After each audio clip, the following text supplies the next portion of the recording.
I'm Gordon. I'm a crew leader with the council, so our basic jobs is to go out, clean the streets, get rid of all the weeds, leave the street looking good. My name's Ronald Stewart and I work for the Edinburgh Council and I'm on the graffiti team.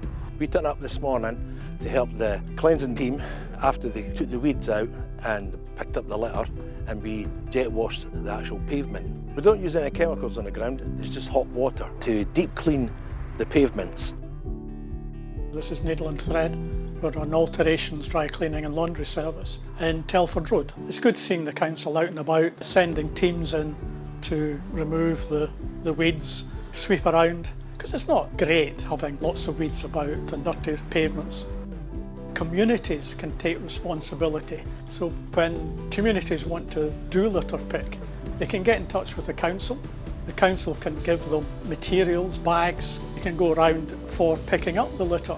They don't have to wait for the council to send in teams to clean up. It helps.